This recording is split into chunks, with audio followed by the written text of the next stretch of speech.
to Taylor Swift's Journey to Fearless. You belong with me.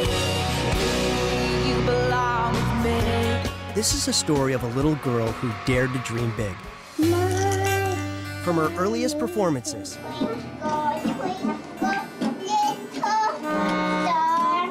and we do mean early, to her first big break. That was my first huge crowd experience. Then I was addicted.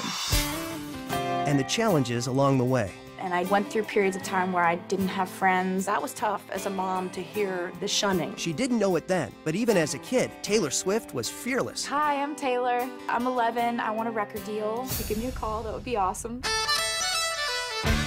We'll show you everything that went into making Fearless happen and share with you the inspiration behind some of your favorite songs. It was a song about a breakup that I had to really address. Come on the road with Taylor for her first headlining tour. Spend the next 3 nights backstage, on stage, and around the world for Taylor Swift's Journey to Fearless.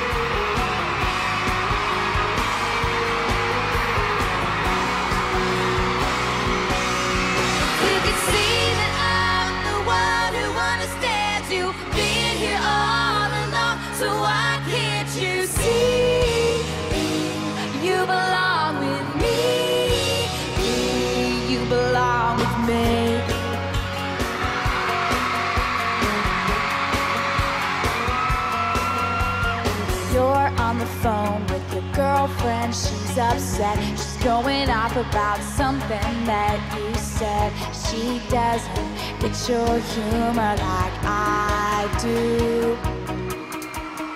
I'm in my room, it's a typical Tuesday night. I'm listening to the kind of music she doesn't like. She'll never know your story like I do. But she wears short skirts, I wear t-shirts. She's cheer captain and I'm on the bleachers, dreaming about the day when you wake up and find that what you're looking for has been here the whole time. If you could see that I'm the one who understands you, been here all along, so why can't you see? You belong with me. You belong with me.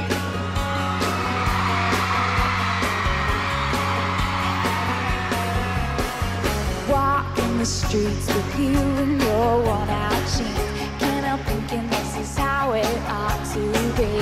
Laughing on a park bench, thinking to myself, hey, isn't this easy? You've got a smile that can light up this whole town. I haven't seen it in a while since she brought you down. You say you're fine, I know you better than that. Hey, what you doing with a girl like that? She wears high heels, I wear sneakers. She's cheer captain and I'm on the bleachers, dreaming about the day when you wake up and find that what you're looking for has been here the whole time. If you could see that I'm the one who understands you, been here all along, so why can't you see? You belong with me.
first memory of loving music happened so early. We would always go to the beach in the summer, and I would run from blanket to blanket, from family to family, and just sing.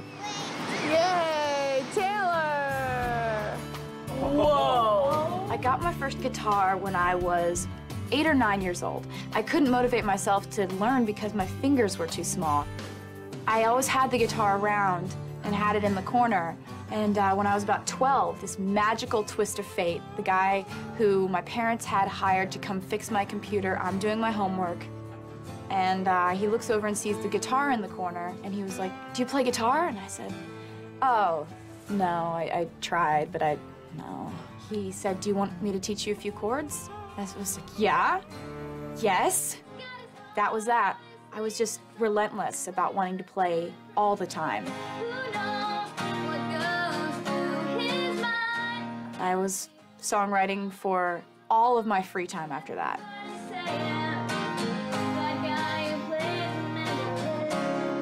I think the first full song that I ever wrote was called Lucky You, and it was about this girl who dares to be different. At that time, that was sort of, describing herself. I got teased a lot, and I got made fun of a lot, and I, went through periods of time where I didn't have friends. Because all the other little girls were going to sleepovers and playing soccer, and Taylor wanted to sing on a stage, and that was a little bit different.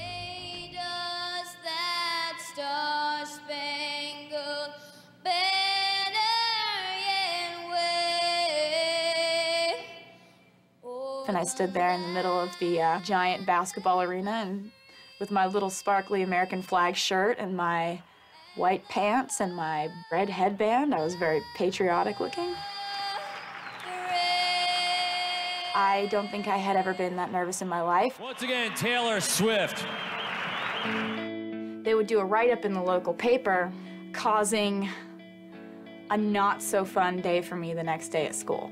My worst time of the day was when I went to go pick up Taylor at school, and I would know that things maybe hadn't been so great that day at school, and so I knew I was going to hear whatever happened. And so that was tough as a mom to hear the ostracizing that went through, literally the shunning that would take place at school, where she would sit down at a table with her lunch tray and everyone would move.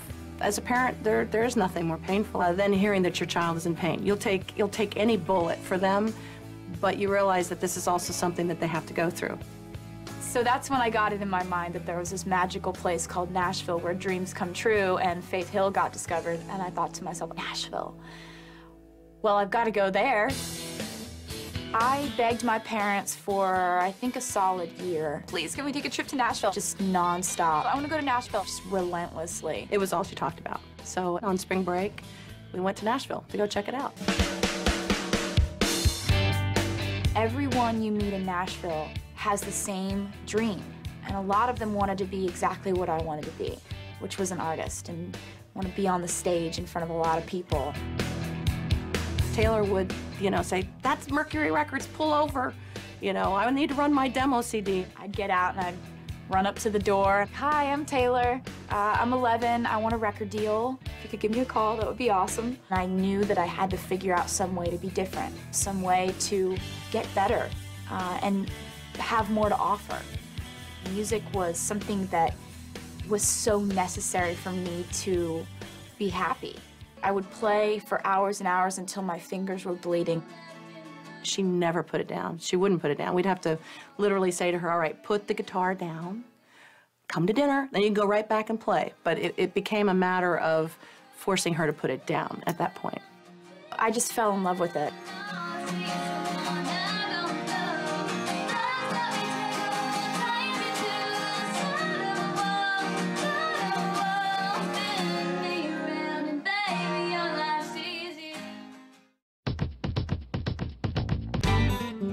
We decided to move to Nashville when Taylor had actually been offered a development deal. At that point, we knew we weren't just proud parents, and that maybe we should put her in the area where she could make the most of it. When I was 13, I landed a meeting with a record label in town, RCA. They gave me a development deal, which is basically like, we believe in you, kind of. We're gonna watch you. It's not like you're making an album now.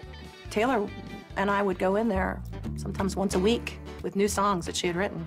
They would look at us and say, well, it's getting a little closer.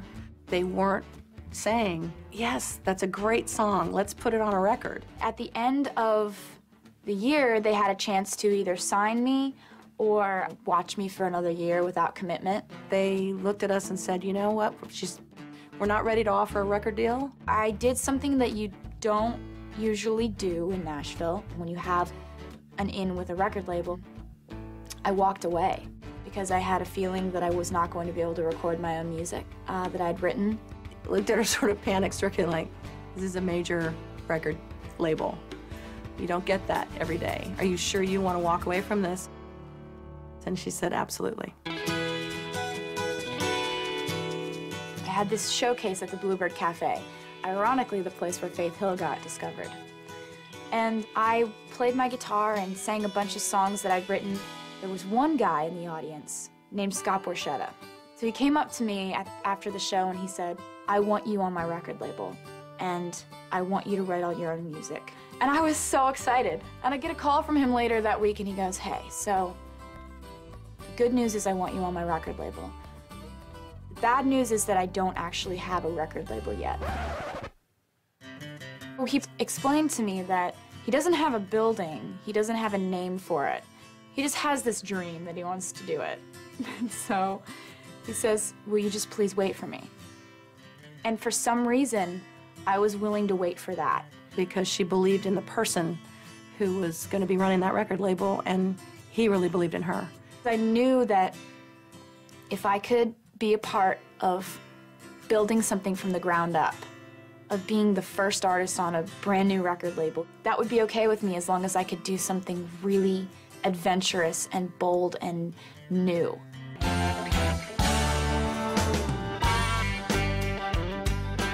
So I signed my record deal with Scott Borchetta, and I was making an album full of songs that I had written by myself. This little red thing, this red guy is the best windscreen you got, so they won't hear that. It's awesome. There was no inclination that this was gonna work out, but we really believed in it. Putting out my first single was just such a cool experience because I just didn't know what was gonna happen. I remember putting the physical CD singles into envelopes to mail out to radio with my mom. I got to go on radio tour. And you hear tour, you think tour bus? No, rental car, Taurus, me, in the back seat. Hi, baby. How's it going? How are you? I'm doing wonderful. I brought you cookies. Sure did. Look at that. Going from radio station to radio station to radio station, and every time I would go into a new radio station, I would play in the conference room for a couple of DJs, and I would like beg them to put me on the air, and it worked. My album sold 39,000 in the first week, and then over time it started to sell like this. Then something really crazy started to happen. I was opening up for every single country headliner imaginable. I was opening up for Brad Paisley, George Strait, Kenny Chesney, Tim McGraw, like all these people I'd always wanted to open up shows for. I was a nervous wreck. I'd rehearsed nonstop over and over again, but I loved it. Those were some of my favorite times. For this song, I would love it if you would have your cell phones and glow sticks or anything sparkly that you might have. Hold them up for me.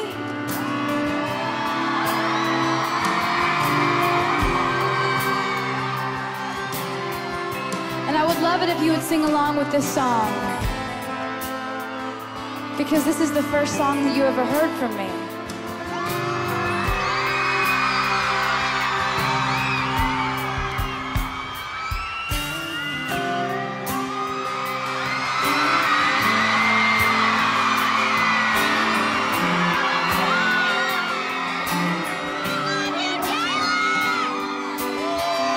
You said the way my blue eyes shined, put those Georgia stars to shame that night. I said that's a lie.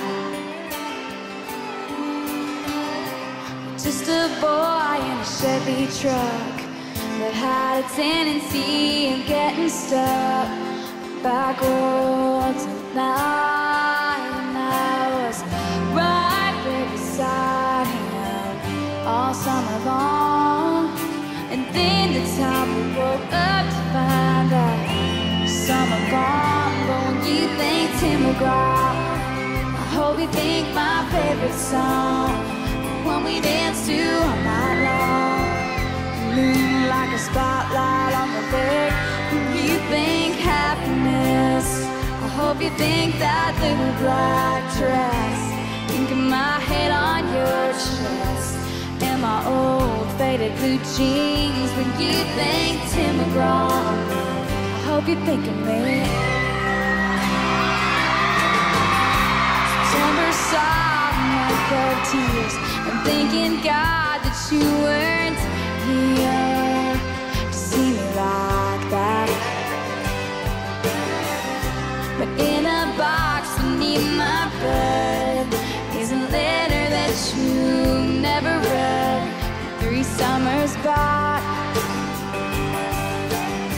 It's hard not to find it all a little bittersweet. And looking back on all of that, it's nice to believe. When you think Tim McGraw, I hope you think my favorite song, the one we danced to all night long. The moon like a spotlight on the bed. When you think happiness, I hope you think that little black dress. Think of my head on your chest and my old faded blue jeans. When you think Tim McGraw, I hope you think of me.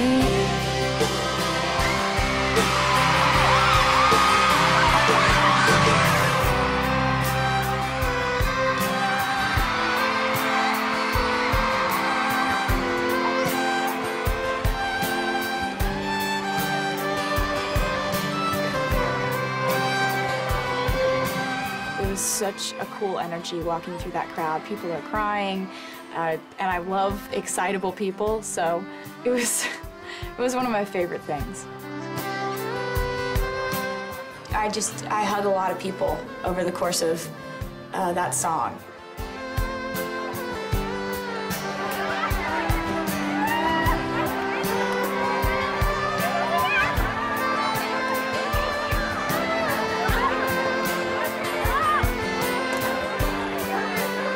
I show a lot of extra love to the little kids that I know are there for their first concert.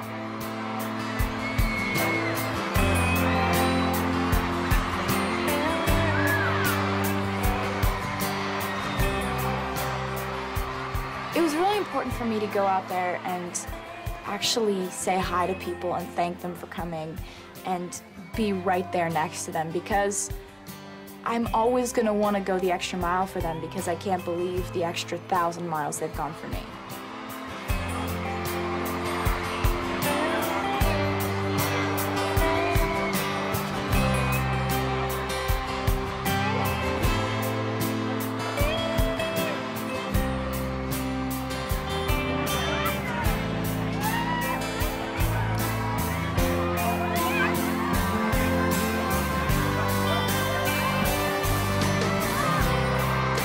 That's one of my favorite things every single night.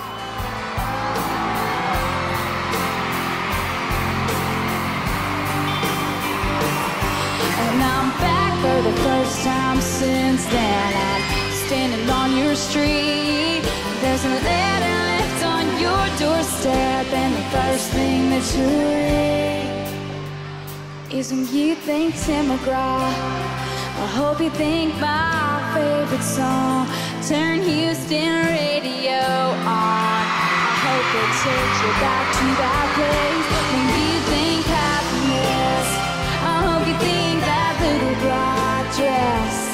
Think of my head on your chest and my old faded blue jeans. When you think Tim McGraw, I hope you think of me. Oh, think of me.